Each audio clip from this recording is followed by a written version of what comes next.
Welcome to Mission Evolution Radio Show with Gwilda Wiyaka, bringing together today's leading experts to uncover ever-deepening spiritual truths and the latest scientific developments in support of the evolution of humankind. For more information on Mission Evolution Radio with Gwilda Wiyaka, visit www.missionevolution.org. And now, here's the host of Mission Evolution, Miss Gwilda Wiyaka.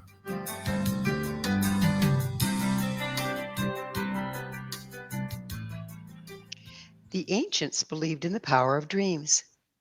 People thought that those who consciously walked in their dreams could achieve physical manifestation, divination, and prophecy. Were the dreamers of the past privy to secrets that we have yet to uncover? Mission Evolution Radio Show is coming to you around the world on the X Zone TV channel, xztv.ca. With us this hour to uncover the power of dreams is Von Braschler. Von is the author of more than a dozen books on metaphysics and consciousness training. He served on the Omega Institute of Holistic Health in New York and won the gold medal for visionary writing in the COVR Annual Book Awards. Von previously worked as an award-winning journalist before working behind the scenes in book publishing and later as a writer. His latest book is entitled Programming Your Lucid Dreams. His website, vonbraschlerwebsite.com. Von, thanks so much for joining us once again on Mission Evolution. Thank you, Gwilda. Good to be with you. It's nice to be with you. And I do love the topic of dreams. There's so much there that I think we have yet to discover. So how did you first become interested in metaphysics and consciousness training? Well, I think it was, I started to acquire a lot of books and do yoga training. And I did a lot of walks in the woods. And I think nature is a great teacher about metaphysics. And then it snowed on my mountaintop in Oregon in 1980. I lived on Mount Hood, next to the mountain that blew up, Mount St. Helens. And after we cleared all the dust off from the summer of that summer, later on it snowed, and it snowed for like 8 days. It totally buried us. I was snowed in. I had no electricity. I had no heat. I had no plumbing. It was all frozen. I had no lights. I would make a candle every day. And then after I'd been there about 3 days and I read everything twice, I had a lucid dream. And it was like all lucid dreams, one that you're consciously aware that you're dreaming. And it was profound and it was meaningful. It was impactful. And I woke and I came from the dream completely alert to everything that had happened, aware of everything in my dream.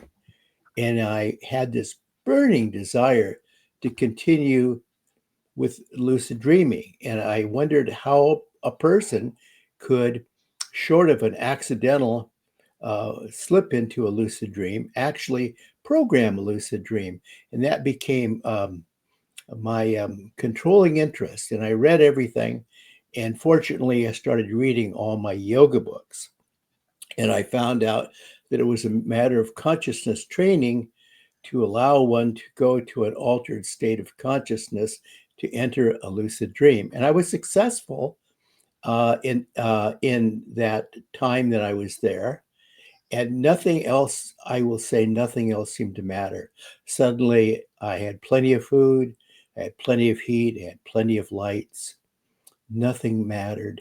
Even though I couldn't find my car buried in the snow, nothing mattered because I could do lucid dreaming. And since then, I've tried to teach it to different people with some success.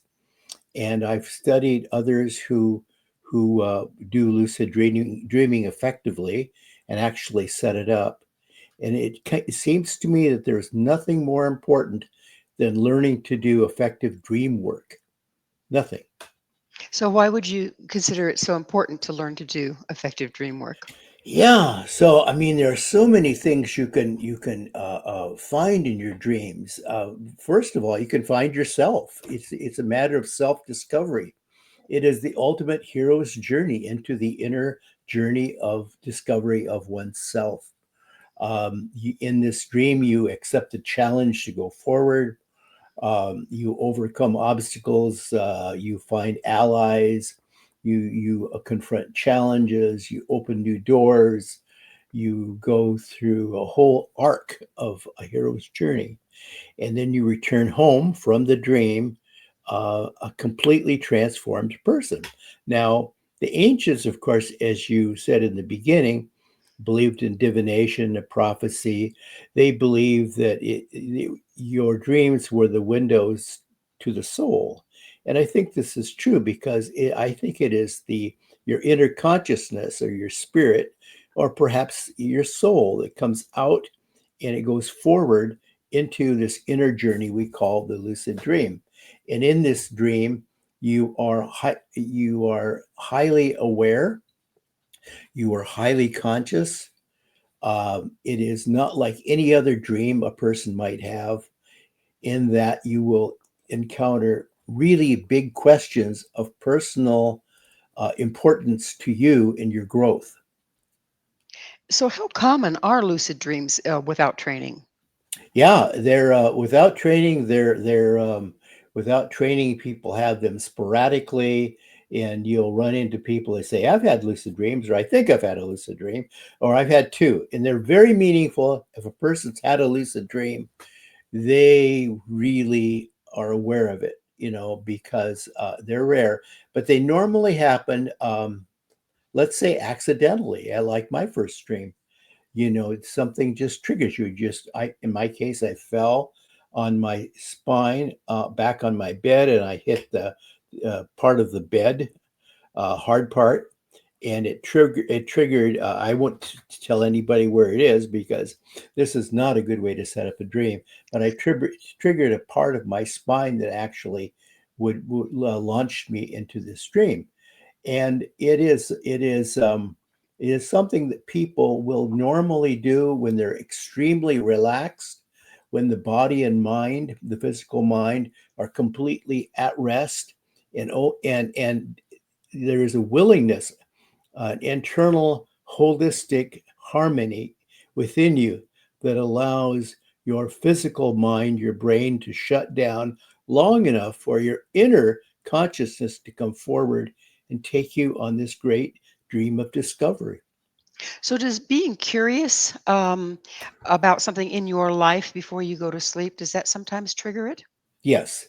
So my technique is that you actually will use visualization, and you set up an agenda, a visual drawn out, no words, no sounds, but you actually hand draw a pictogram of what you want to dream about and where you want to go. So you actually establish an agenda of what's important to you.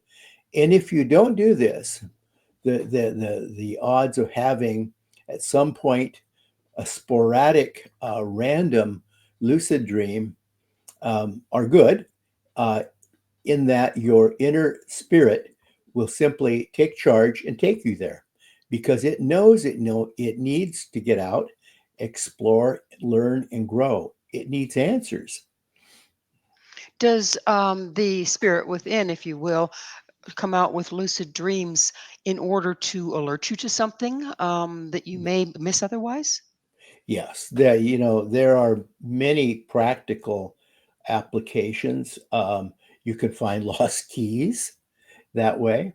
You can do remote viewing this way. You can actually visit people. You can relay messages. You can relive parts of your past that you need to review. You can actually go forward into the future and discover things. Now, we have a large body of people who have effectively learned to do this sort of dream travel. And one of them would be the shamanic dream walkers or spirit walkers. And they will set up a deep trance where they go into an altered state of consciousness.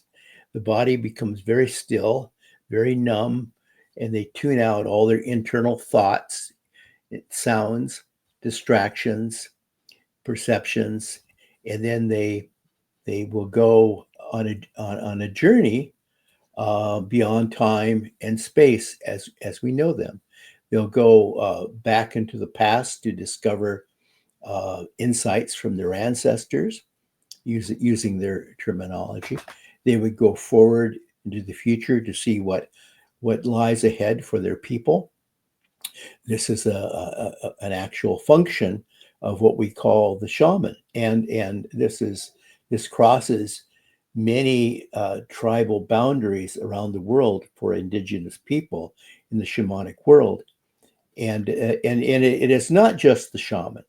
This is something that in many shamanic situations is taught by the medicine man to other people to do their own personal vision quests.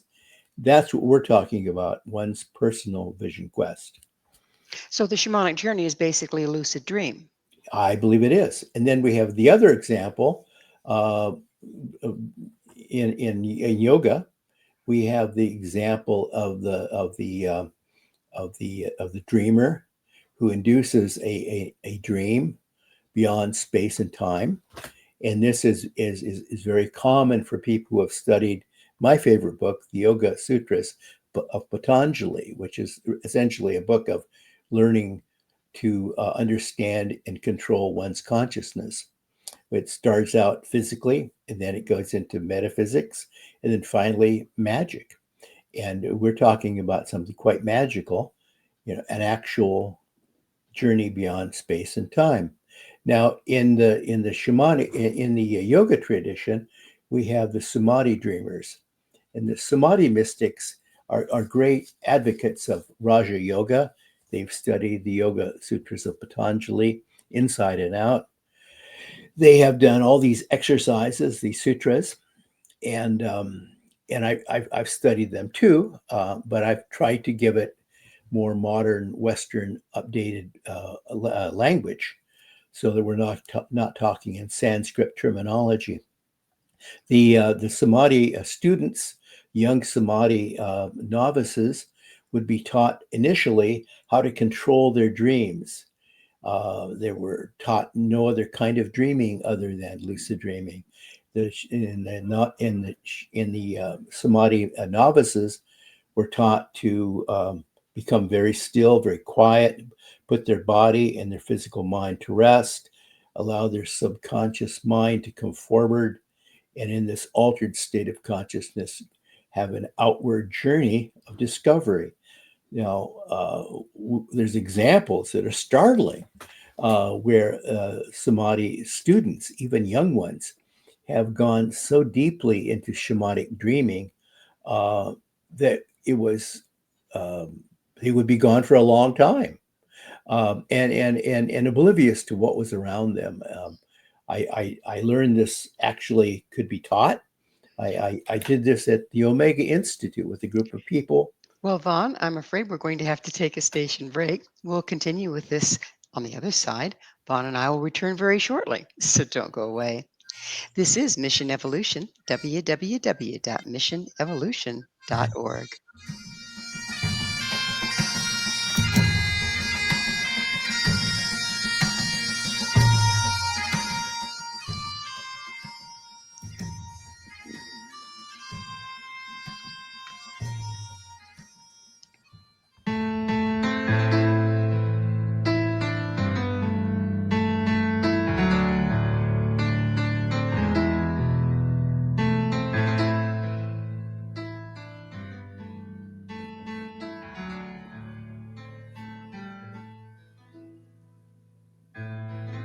The end has come, the night has fallen.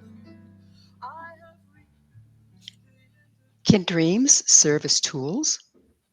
With us discussing programming our dreams is Von Braschler, the author of Programming Your Lucid Dreams. His website, vonbraschlerwebsite.com. Von, what practical uses are there for dreams? Oh, goodness. When I have a problem that I can't resolve, I of course I take a walk in the woods. I get very quiet. One would say contemplative. I go into a state of meditation, and when I can't come up with the answer, I realize that there's nothing in my physical mind that no frame of reference for me to resolve the question. My analytical self, my brain, has dealt with the problem as best it could, and it's time to go out and explore a greater pool of evidence. That greater pool of evidence is outside of us, not necessarily within us. And that is when I will program a lucid dream to go out and find me answers. And I will then set an agenda. This is my problem. What is my answer? These are the parameters of my problem. What should I be looking for? And I'll sketch it out as best I can. But I always do this, and I must emphasize, not with words or sounds, but with drawings, with pictures. That is now you're dealing on a different level, a more conscious level. In telepathy, we don't use our analytical mind. We're using something quite deeper, and this is the way that I think dreams are best set up. Dreams are best set up when we tune out the 5 physical senses. No sounds, no smells, no touches, no sight. And when we go into a dream then, and when we've set up parameters of what we wish to find, we're actually employing another yoga principle, which is creative visualization. Creative visualization is where you actually project what you want to know, to see, to in greater depth, and then you will allow yourself to investigate it. Now, a lot of people think this is wishful thinking, but in true creative visualization, as taught by the yoga mystics for thousands of years, there's a discipline, and we've missed some of the steps. I might have spoken on your program earlier on this, Gwilda, so forgive me if I touch back. But in true creative visualization form, which is so important to lucid dreaming, you need to actually have different steps involved. You actually will set up, what you actually establish what it is you're going to visualize. So let me Yeah. back up a little bit. You said it's not in the brain. So No. where exactly does creative visualization and this sort of thing reside? Oh, thank you. Creative visualization. So here it is. Your consciousness exists in a non-physical realm. Your consciousness is just as your energy, your life force is. In yoga terms, it's a Shakti in with this energy and light, and well, your consciousness exists all around your totality, not just in your physical self. We tend to think of it as deep within us, but you must think of the human self as like multi-layered. Now, this is just a term we use. People take this so figuratively, and they take it so precisely to say that the chakra goes up and down your spine like a ruler. They think of like the subtle bodies that we have, our emotional bodies, our mental bodies, our causal body, our spiritual bodies, as all like luminous light bodies that exist outside of us in layers like an onion. But we must stop thinking in terms that are linear and physical. This is non-physical. Your consciousness is energized, or to put it otherwise, you have energized consciousness, and all living things are born with energized consciousness. But very few of us ever learn to develop it and utilize it. This is what I've been trying to do, and going through this ancient book, Yoga Sutras. It gives me all of the sutras that I need to understand what is visualization and how to set it up. You So must, if we um, dreams, as far as I understand them, the language is oftentimes allegorical, metaphorical, right? That's right. How do we know that we're getting the right translation? And how can we trust the information if it could be so esoteric, if you will? Well, when we think of like allegorical dreams, a lot of times these are dreams of the human memory. These are dreams that your analytical brain is trying to develop, and you say, "Well, what did the bird mean to tell me, or what is the meaning of the otter?" And we try to think of like, oh well, as Freud said, what does a cigar really signify? Maybe it's just a cigar. So I think that to answer your question, the best interpreter of a real dream, a significant dream, a lucid dream that is meaningful and impactful and conscious uh, and true is you. And you must meditate on the meaning of it when you come from the dream to analyze what it is. And maybe it's not symbolic, maybe it's not allegorical, maybe it's very, very, very concrete what it's telling you, um, and not told in riddles. So, how long does it take to master this translation? Because it's pretty new to everybody, I would It, think, that it, hasn't it, been trained. it could happen so quickly. In my case, I learned in January of 1980. And once I had my lucid dream, and then I started studying how to reach another level of consciousness to set it up, how to actually enter the dream portal effectively. Then I learned to tune out the outer distractions to go into a deep meditative state, which could also be reached through self hypnosis. I have that kind of approach as well.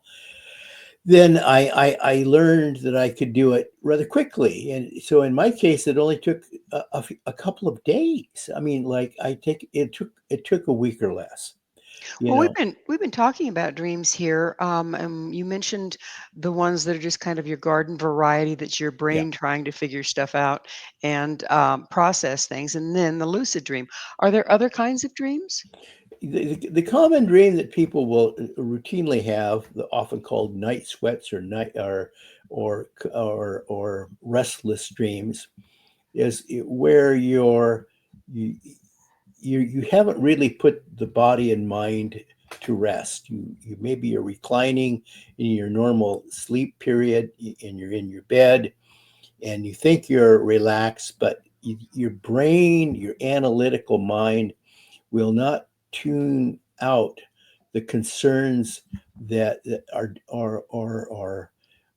driving you mad, and it continues to do what it considers its important job, which is running your life. It's trying to analyze your questions, your concerns, your problems, and it just keeps grinding away.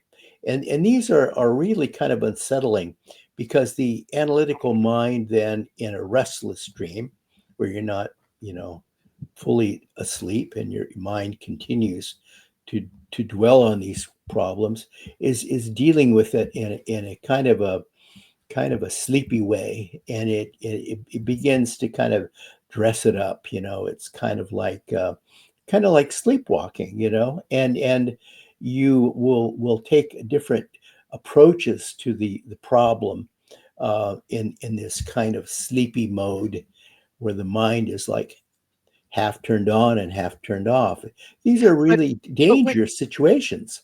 but when you're in that mode, you're not really in a lucid dream per se. So No, you're getting no, all your information from within. So yeah, there's nothing new. Is that? no, no. So the problem is, and this is helpful to determine whether you're really in a lucid dream. Are you dreaming of things from your memory that are simply of your memory and nothing new? There's no new characters, no new setting, no new insight, no new locale. And are you simply reliving old memories within you and trying to play it over and try to discover something new. This is what the analytical mind does. It just keeps rolling these things over and over, thinking it's gonna engage somewhere and find something new. Um, there's a real difference between the common dream, which can be rather nightmarish because they're unresolved, they're frustrating, and a truly insightful lucid dream, which is vivid and colorful and impactful and full of meaning.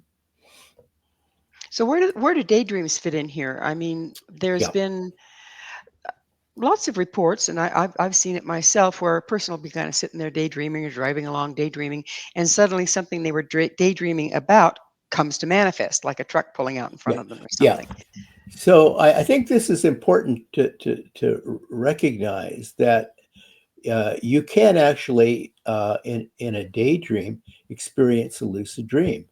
That is to say, if you're really relaxed and you're tuning off your analytical mind and allowing your inner consciousness to explore, it can reach out and find something for you. And so we see that a lucid dream doesn't have to be induced in a sleep cycle in your bed. It could be lying on a mat, you know. It could be on a sofa. It could be sitting in a chair. It could be daydreaming. I've had lucid dreams walking, which can be a bit, unsettling because you shouldn't be walking around it dreaming, but it can happen most any time. It can happen most any time when your inner spirit determines that it needs to leave and find some information for you. So the daydream can be very useful as a lucid dream if you recognize that's where you're going. Yeah, yeah. And I think this is probably explains the deja vu experience to some degree too, which Mm. is very much like a daydream dream that suddenly you say, "Whoa." Well, we're going to have another daydream on the other side of a station break. Vaughn and I will be right back to continue our discussion. So stay right there. This is Mission Evolution, www.missionevolution.org.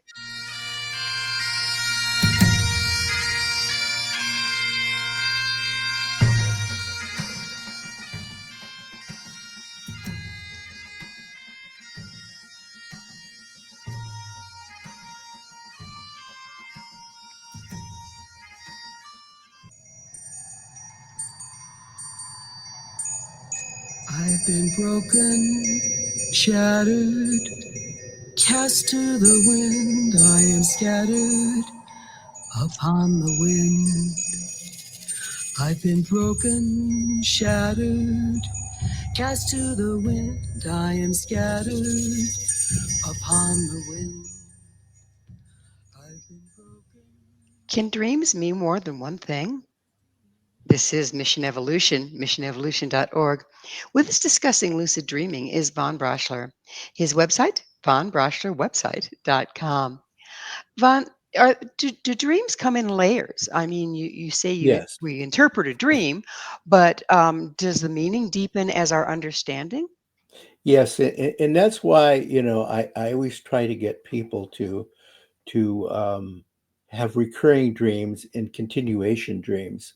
And why it's important to like meditate on the dream when you return from the dream, and then after you've done that, to get up and just sketch the outline of what you've seen and where you've been in a dream journal without analysis, because then you have a log of what you've dreamed and you have a point of departure, so you can actually set up and program to go into that dream again, to continue it and actually Is is expand on it. is it important to not try to interpret a dream kind of when you're in the middle of it, Yeah, but rather to document first? And if so, why? yeah. I think it's really important that you don't try to analyze the dream in the normal way that we analyze things, because we must think that the part of us that is our a tool of analysis is our analytical mind. and it likes to like digest everything based on its frame of reference, and it looks into its memory bank and it tries to find a fit, and it says, oh, there it is, size 11B, and that's it, and it doesn't allow for anything new. So I always advocate that people will return from a dream and quietly remain in position, eyes closed, still, and don't get too active. Just allow the dream to wash over them. Just relive the dream and then absorb the dream. And I think it's important that you take the dream inside you, and you internalize the dream, and then you become the dream, and then you own the dream. This dream belongs to your inner self. Your analytical mind has no way of processing it because it really wasn't there. It didn't originate the dream. It can't analyze the dream. So what you do then, you allow your inner self, your inner consciousness, to absorb the dream upon reentry from the dream, and then you let it wash over it. And it doesn't matter that you don't think you've understood the dream, because on a very deep level you have. It's just that your outer analytical mind isn't satisfied that it hasn't broken it down into how much it weighs and how long it is. This is the way it does everything. So So if we're trying to find that inner self to run the dream by, our default is going mental. How no, does a person do that? no. You have to work very hard to establish a new level of harmony, inner body harmony. We talk about the holistic body, mind, and spirit. This is a case where body and mind must allow spirit to come forward, while body and mind rests. So there needs to be some inner harmony as to what's going to take place. You must convince yourself, and this is why I think with a lot of people, meditation might not be the answer, but self hypnosis is the answer. Is that you convince your mind that it's going to be safe and rested. It's going to have the best rest it's ever had, and it's going to be totally rested and safe during this dream escape you're going on. And you must simply allow it to shut down for a moment, stop analyzing, stop smelling and hearing, and all of this, perception that goes on. Tune out the physical overload, and then allow your inner consciousness, your super consciousness, to come forward and take you somewhere. And it will know where to go. It will know where to take you. Do people that have had a lot of trauma, and so they're hyper vigilant, the mind's always working, this sort of thing, and that's a lot of us, quite frankly. Yeah. Do you have to process some of this stuff before you can enter that state you're talking about? You need to resolve it. You need to actually convince your mind, your physical mind, that it's going to be a helpful process, that it won't be a dangerous process. Its main concern is your safety. It needs to know that you're in a safe place when you dream. That's why Samadhi dreamers in the East will have people watching over their bodies, so that they know that they're safe and protected. This is a great concern to our mind. But most people allow our minds to run, I would say, too much of ourselves, and it's a very limiting thing. It becomes the gatekeeper. Can dreams, particularly lucid ones, be overwhelming for people that aren't prepared for them or understand what's going on? It could be very powerful. It can be, I would not say overwhelming. It won't be frightening, but it will be very revealing. It will be startling in some cases, what you learn. And you'll know right away whether it's true and it's real, because you'll just have this sensation. Your inner consciousness knows how to sort this out. So for our listeners, um, how can, I'm sure this question is up, how can one tell they're in a lucid dream versus a garden variety? Yeah. So when you're in a lucid dream, it's always good to like orient yourself um, to determine whether you're in a lucid dream. You examine your own presence there, which is non-physical, but it might have a sensation that you have a form, not a physical form, but a form, and you need to look around you and orient yourself that you're there, convince yourself that you're really there. There will be, with every true lucid dream, there will be a certain amount of conscious awareness of being in the dream, and a high state of awareness as to all that you see, um, with a great keenness as to everything you observe. Everything will be crystal clear. Everything will be vivid. Um, uh, Most importantly, you're conscious that you're having the dream and that you're consciously aware of being in the dream. Can a person set up a dream in such a way that they can actually manifest something they desire into ordinary reality? Yes, this is why I think creative visualization is so important. And to get back to it, I think that the part that people always miss is that you actually see what you want to create, and you focus on what you want to create, and you concentrate on what you want to create. And you do this on a very deep level. It's not something inside your analytical mind. Once again, it's your super consciousness, and you actually visualize achieving it and attaining it. This is important. People always leave out this important step. If you don't actually visualize attaining it, you're not likely to attain it. But when you visualize attaining it, are you limiting the way it can happen by being too specific? No, you want to be very vague as to how you attain it. You just have the sense of attaining it. You don't actually picture how you're going to attain it. So if our dreams are within us, but we're talking about manifesting something without of us, how does it get from one place to the other? Say again, please. So if our dreams are pretty much within us, Hmm. but we're trying to manifest through a dream into the ordinary world, what's the mechanism by which that dream manifests in the ordinary world? Oh, I find that things that I've actually encountered in a lucid dream will actually begin to creep into my physical world as they're visualized and manifested. Let me give you an example. When I first was on Mount Hood and beginning to experiment with programming and setting up lucid dreams, I was having some success, but I was having some without anyone to talk to about this, without knowing anyone who's ever been able to relay how to do it, what it's like. I had some trepidation as to how safe it was and how I would negotiate once I entered the lucid dream, how I would get somewhere, how I would get back from somewhere, and where I would go.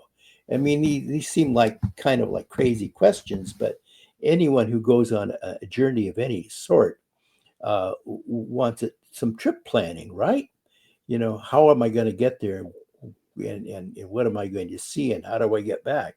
So so so I visualized and manifested a dream assistant, a guide, a helper, and my dream teacher, I called her my dream teacher.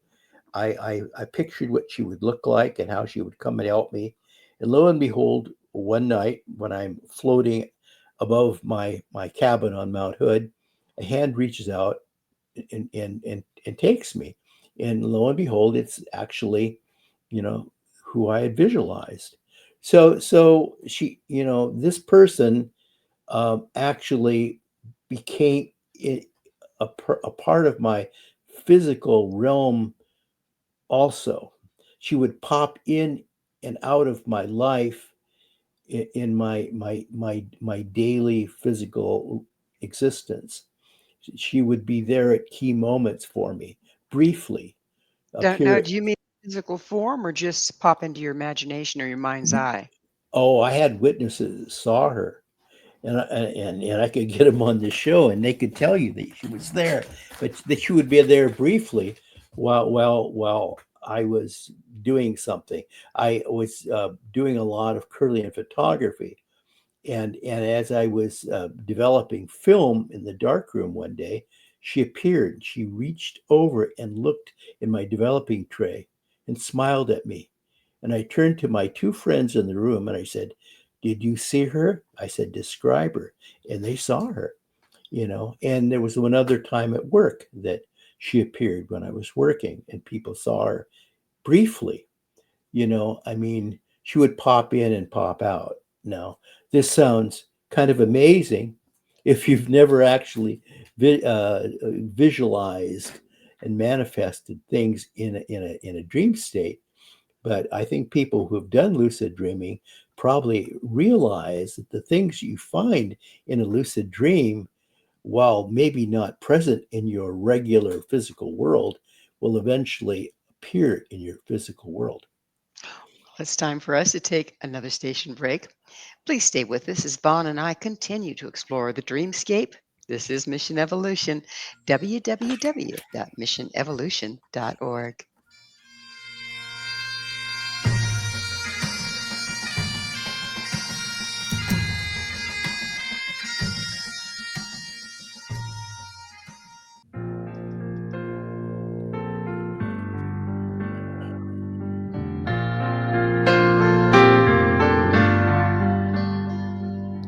Brilliant feathers of an unearthly hue glide by on the edge of his dream. A whisper of touch, an unheard song. Those vertex Can dreams be used to time travel? This is Mission Evolution, missionevolution.org. We're continuing our discussion with Von Braschler. His website, vonbraschlerwebsite.com. Von, I know we touched in on it before, but this is a fascinating topic, I believe. So, can we choose a time and a place to visit our dreams, even outside of normal space and time, like visiting a past event or even a past life? Yes. Well, you think of how dreams are used in psychoanalysis, right? And this is asking people to go back and remember their childhood.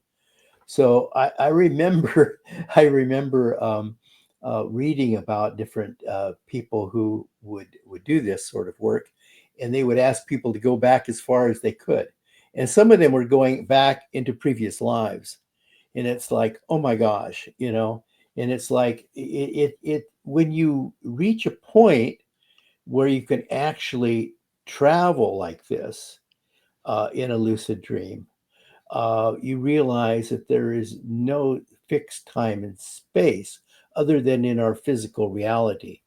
So if you're leaving in a non-physical body, which is your energized consciousness, all bets are off. And I think it's very helpful to go back and explore the past. I mean, I tried to explore my past lives, and it makes some sense as to why I'm here and what I'm trying to do. I see that life is a long, long journey of discovery. And If you, we if we go to a specific location in a lucid dream, yeah. is part of us actually present at that location? Yes, yes. So what is there is your subtle energy bodies. You have consciousness, energized consciousness, residing on all of these energy bodies. Your mental body, your astral body, your causal body, your spiritual bodies. All of these non-physical aspects of you connect you to other planes of reality. And they're just as real as this physical plane. Most people don't go there. You So know, if you are there, like you say, in your astral body, can other people possibly perceive you like your friends were perceiving your spirit helper, your dream helper? yeah. See, so this is what happens is that that there will be other people there. There'll be other spirits there, people or helpers or guides or whatever. Some are supernatural and some are just like you or me having a dream and we're bumping into each other. You can actually have a dream buddy. You can do shared dreaming with somebody, setting up the when you're going to dream and what you're going to dream about, and doing it simultaneously. Helps to be in the same room. Helps if you're close to that person. Helps if you set it up exactly the same with them parameters. But yes, you're going to actually confront people. And the beauty is that there's a vast realms of information and other worlds to be discovered and mined for information and insight other than this one. If we go backwards in our dreams, is there a way to leave messages or even healing for our present self? So this is one of the practical solutions for me. If I'm sick, I always go to a special healing place, and it's a dreamscape that I've set up, and it's a place of comfort. It's my personal safe space. It is a special place for me. It is a sacred space for Vaughn, and there's a sacred space for Gwilda and for every one of us. You need to actually set up the parameters, and you visualize what it is, and you go there. You set it up, and you go there again and again and again. Whether you're physically ill, mentally ill, spiritually ill, emotionally upset, it doesn't matter. You go there, whether you're simply distressed or quite ill, you go there and you can become rejuvenated, re-energized. How does this happen? Well, we heal ourselves, because when our energized consciousness leaves on and taking on our subtle bodies then arrive fully conscious and energized to this site, and it has a lot of power. It has a lot of insight. It has a lot of energy, and it can heal you. You can heal yourself outside yourself. If we go forward in time, do the dreams serve as a foretelling? Oh yeah, oh yeah, and they can be frightening, because once again, this is something you have. It there's no possible frame of reference for what you're going to see, and you might not be there yourself. There might be no you there, but your consciousness can go there and discover what it is, um, and see what the future holds. Now, is this written in stone? I don't believe in that. I don't believe in things are predestined in that sense. I think if you look at the Akashic record, I think you can if you do it honestly, you see that there's the energy in play that allows for different probability of things to happen. So the future is not completely written, but there's a tendency how things will likely go. If you have gone forward in time, or, is this the basis between a lot of our prophecies that have been passed down through the Yeah, ages? yeah, yeah. So you see, all the way from ancient Mesopotamia and Babylonia and Egypt and Greece and Rome, you see these ancient civilizations where they did active dream work. And they believed in lucid dreaming much more than we do in our culture. They actually believed that they could go there and learn the future and speak, have divine connections in their dreams, and they could heal themselves in their dreams. They could learn the future. Well, dreams of prophecy, every once in a while, someone will say, "Oh, I knew that flight 737 was going to crash tomorrow," and it did, and different people will have dreams of prophecy, and they turn out to be true. Well, obviously, they got good information somewhere. These are dreams of the future. So a lot of the prophecies are really kind of pointing to right now. Yeah, And what do you make of that? And have you gotten any dream information on it? I have, and it's it's going to be very different. It's going to be a different world ahead of us. It's going to be a denser world. It will be, I want to say crystalline. I have dreams of crystals falling. I have dreams of things shattering and getting very dense. There's going to be, and I don't know, this could be very far into the future, but I think that there's going to be a new alignment of how things are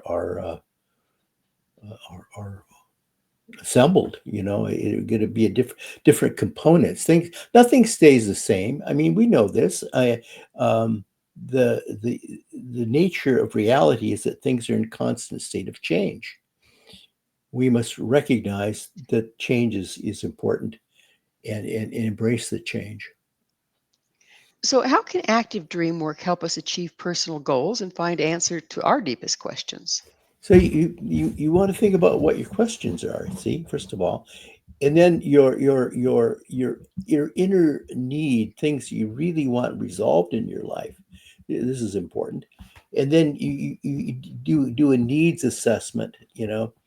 And the need assessment is not what you need materially, but what you need spiritually to go forward, thinking of life as a long journey, and not just 60, 70, 80, 90 years of paying the rent and buying groceries. It is an ongoing period of discovery and growth, towards some end, and then so I think you need to do a deep needs assessment of a spiritual nature. This requires some meditation. This requires getting deep inside you and finding real answers and real questions. And in this case, the questions are more important than the answer, because you need the questions in order to find the answer. Once you do your need assessment on a spiritual level, then you can start building your agenda. You start visualizing where you want to go, what you want to see, and what you want to discover. And you don't have to be specific. You need to have a general idea of the direction you need to go, and what does your inner spirit lack to fulfill its destiny. That doesn't sound like it's going to support my getting a lucid dream to win the lottery. No, this is a very small dream. You think of the millions you can get in the lottery, but it just it's very small in comparison to the big picture. Is it not the illusion? It's an illusion. Yeah. Everything material is an illusion, because everything material is energy in a state of flux. It won't be it won't be physical and material for long. Well, Vaughn, it's about that time for me to ask you, what's your mission? Oh, my mission. My mission is to be on your radio show, Gwilda, and talk to people. This is the only reason I do any of this. It's the reason why I love being at the Omega Institute. Well, the reason I love to do uh, workshops. I just I think that the places you can go, once you discover the ability to travel in this way, it's a huge opportunity. Do you think is life changing for people? Life is, yes, ever changing for people. We're in a state of change. Well, it'd be boring otherwise, wouldn't it? Yeah. Vaughn, we are unfortunately out of time. I Yeah. can't thank you enough for coming on the show again. Thank you, Gwilda. My pleasure. Our guest this hour has been Vaughn Braschler. Vaughn is the author of more than a dozen books on metaphysics and consciousness training. His latest, Programming Your Lucid Dreams. To find out more about Vaughn, where you can find his many books and all he has to offer, visit his website, vaughnbraschlerwebsite.com. This has been Mission Evolution with Gwilda Wiyaka. For more information or to enjoy past archived episodes, visit missionevolution.org. But please be sure to join us right again next time on the Exxon TV channel, where this mission will continue, bringing information, resources, and support to our evolving world.